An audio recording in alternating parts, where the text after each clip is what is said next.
Hacksaw Ridge est le nouveau film réalisé par Mel Gibson, et c'est tout ce que je savais sur le film avant d'aller le voir. Vraiment, j'ai fait un saut de la foi avec ce film. Je savais que c'était réalisé par Mel Gibson et j'avais vu l'affiche et j'ai décidé d'aller le voir. J'avais pas vu de bande-annonce, je savais pas qui jouait dedans, je savais pas concrètement ce qu'était l'histoire. Et j'ai bien fait parce que le film est très bon. Hacksaw Ridge raconte l'histoire du soldat américain Doss, qui était un médic pendant la guerre 40-45 sur le territoire japonais, et qui, pendant une nuit de conflit, a réussi à ramener une cinquantaine, voire une centaine de soldats blessés du terrain. Comme je l'ai dit, j'ai été très agréablement surpris. Je ne sais pas comment la bande-annonce vend le film, mais je m'attendais à, bien sûr, à voir pendant les 2h20 du film de la guerre. Un film de guerre on ne peut plus banal, un peu plus normal, où on va, oui, pendant les 20 premières minutes d'introduction, montrer que le héros a un fils, des enfants, une femme, et que c'est important qu'ils reviennent. C'est pas du tout le cas avec ce film. En fait, ce film a trois styles bien différents. Il a une première partie qui dure bien 1 heure, qui est bien la moitié du film, où ça sera plus on va dire, un drame, romance et une comédie. Puis, on aura une deuxième partie qui va être vraiment un film de guerre, et une troisième partie où ce sera plus un film de survival, donc de survivre seul et d'être discret et d'infiltration en quelque sorte. Et c'est vraiment trois styles très différents qui donnent un chouette rythme au film, ce qui fait qu'il se renouvelle non-stop et ne devient jamais répétitif ou chiant. On a donc toute cette première partie qui, comme je dis, a un peu une ambiance de drame, où on va voir la relation que Doss a avec son frère, la relation qu'il a avec son père, qui a fait la guerre 14-18 et qui a été traumatisé de cette expérience. Puis on va avoir un peu de romance, car on va voir Doss tomber amoureux, rencontrer cette femme, et créer un couple, sortir ensemble, voir les activités qu'ils vont faire. Puis on arrive à un petit moment de comédie où donc il arrive dans son régiment pour faire son service militaire et s'entraîner avec les autres, et où la première scène qui se passe dans ce camp militaire se passe dans sa salle de régiment avec tous les autres militaires de sa section, et où on va les présenter avec un petit sketch très atypique de quand le sergent vient les voir, et bien sûr ils sont tous dans des positions, ou alors ils ont tous leur personnalité très profonde, du genre quelqu'un a extrêmement peur, et par exemple quelqu'un a un couteau dans le pied, et ça fait un sketch vraiment très drôle à regarder et très bien fait dans le film. Mais Mel Gibson, c'est ça aussi cette partie, ou alors c'est moi qui vois ça, pour se moquer un peu de l'armée, pour dire que c'est complètement ridicule et que c'est rempli de gens vraiment irrespectueux. Le problème avec Doss, en fait, c'est que c'est un religieux pur et qui croit dur comme fer dans la section de la Bible qui dit « tu ne tueras point ». Et il ne croit à aucune forme de violence. Il s'est engagé dans l'armée pour devenir médic, être un médecin de terrain. Il n'a aucune envie de porter une arme ou de tuer qui que ce soit. Et donc forcément, pendant son entraînement, il refuse les entraînements à tir, ce qui bien sûr énerve ses supérieurs, parce que dans toute cette section de l'armée, dans l'armée, si tu refuses de tuer, tu es inutile. Tu n'es pas un homme, tu es juste un parasite. Et c'est des chouettes parallèles, la guerre, la non-violence, la religion et la guerre, où bien sûr chacun a son opinion de oui, mais cette phrase, tu ne tueras point, on peut la contourner pour protéger son pays, ou si le camp adverse est le diable et qu'il faut à tout prix s'en débarrasser. Et c'est vraiment des choses assez intéressantes et que je ne m'attendais pas du tout à avoir dans ce film.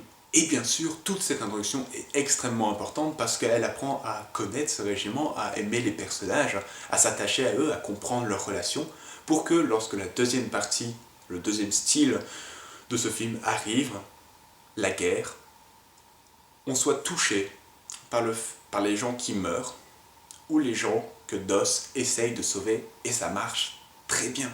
On arrive donc à la deuxième partie qui n'arrive pas après 20 minutes comme je m'y attendais, mais bien après 1 heure de film. La guerre, où donc ils arrivent sur le terrain et on a une énorme scène de guerre qui dure bien 15-20 minutes. Je regarde pas souvent des films de guerre, c'est pas vraiment les films qui me plaisent.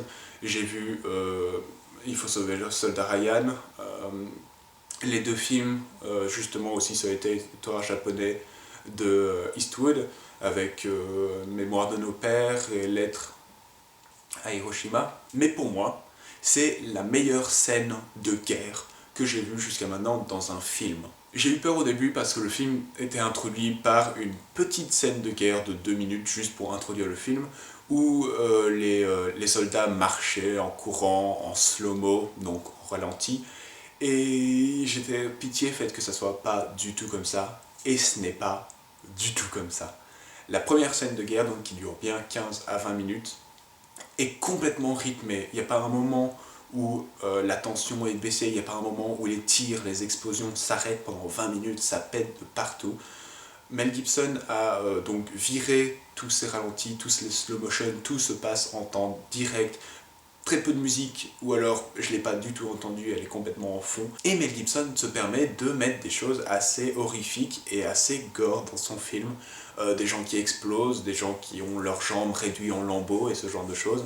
Et c'est important, c'est pas gratuit je trouve dans le film, c'est une chose nécessaire.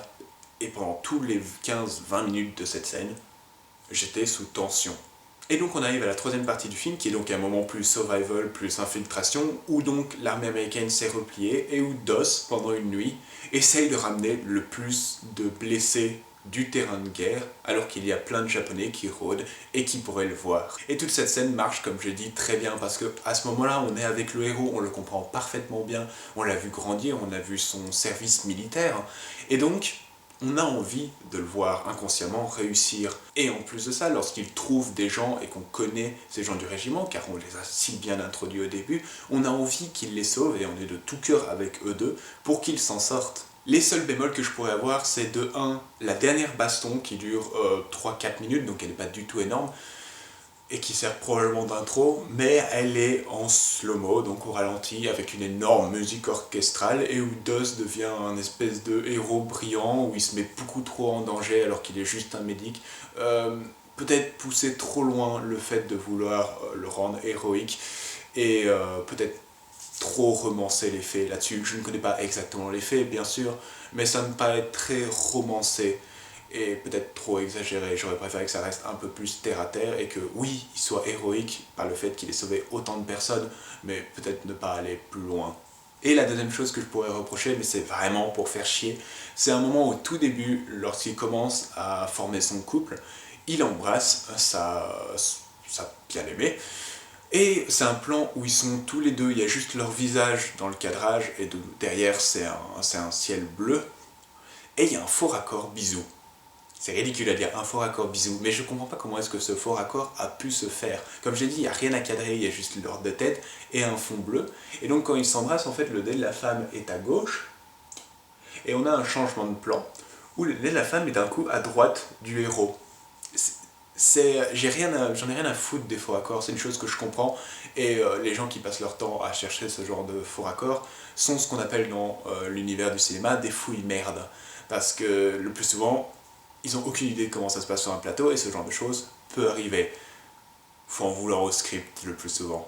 Mais là je comprends pas, parce qu'il n'y a que 2 visages, et il n'y avait rien d'autre dans le cadrage. Alors oui, peut-être que le réalisateur ou le chef opérateur s'est dit, quand il a changé de plan, oui mais c'est moche parce qu'on voit plus si bien l'acteur principal, j'aimerais qu'on change de côté pour qu'on voit son visage, mais alors tu t'arranges pour faire un moyen pour que...